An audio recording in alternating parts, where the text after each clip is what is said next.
I've never been one to put much stock in the supernatural. I believe in what can be explained, in logic, cause and effect, patterns. But some things lose their meaning when you try to put them into words. Some things happen between the lines. This story is one of them.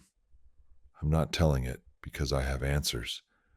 I'm telling it because it's never left me. Because something about that night was wrong, in a way I still can't name, and because I don't think something like this should be kept to yourself.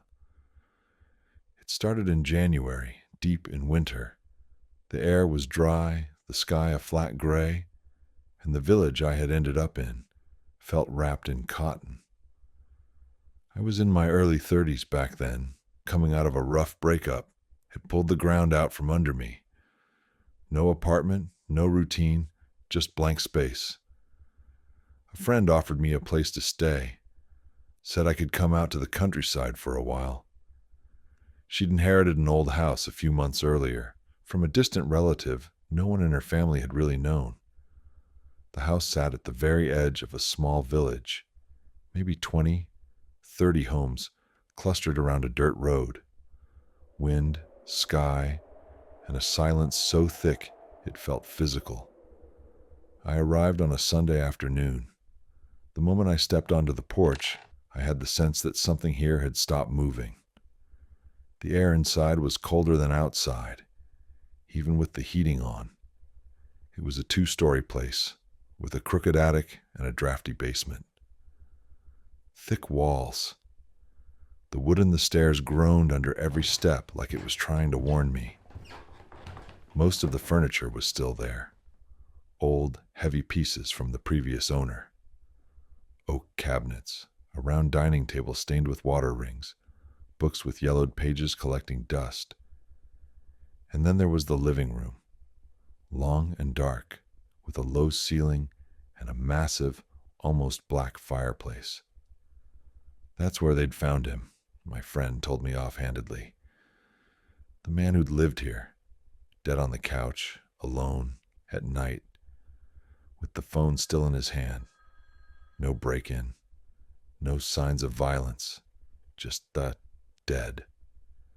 She changed the subject quickly after that, didn't want to dwell on it. To her it was an old house with a sad backstory. Nothing more, but I knew something was off. I felt it the first night. I couldn't sleep. Not because of noise. The house was silent, too silent.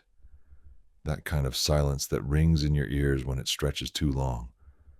I lay awake, listening to the wind, watching the pale light of the street lamp flicker across the wallpaper.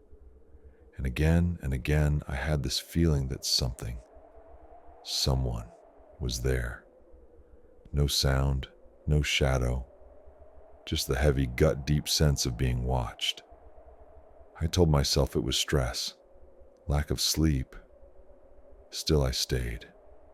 I didn't have anywhere else to go. It happened in the 3rd week, Friday night. I was sitting in the living room. The fire had burned down to embers. The tea next to me had gone cold long ago. I was just about to head to bed when it rang. Not my phone, that was lying silent on the coffee table. The landline, an old rotary phone, heavy like a brick from another time. I hadn't heard it ring once since I got there. The sound was sharp, metallic. I froze. Got up, walked over, picked it up. Silence. No voice, no static, no breathing. I said, "Hello?" Softly, then again. A 3rd time, louder. Nothing. Then I heard it, not right away. It was faint. So faint I wasn't sure it was real. A scratching. Close. Like a fingernail on glass. Slow. Uneven. I pulled the receiver away. Stared at it like I could see what was coming through. My heart was hammering. Goosebumps tore through me, hard enough to hurt. It wasn't static. It wasn't a glitch. It was intentional. Not human. Not malicious exactly, but empty. Completely empty. I hung up. I spent the night on the couch, lights on. eyes on the phone. It didn't ring again. The silence was back. That unnatural silence. I didn't talk about it the next morning. I wouldn't have known how. What was I supposed to say? The phone rang, but no one was there. Just something watching. A few days later, I started digging. I wanted to know more about the man who'd lived there. He'd never married. No kids. No close friends. People barely knew anything about him, except that he'd once been a teacher, and that in the last years of his life, he'd shut everyone out. A neighbor saw him now and then, shoveling snow, checking the mailbox, and always the same odd detail.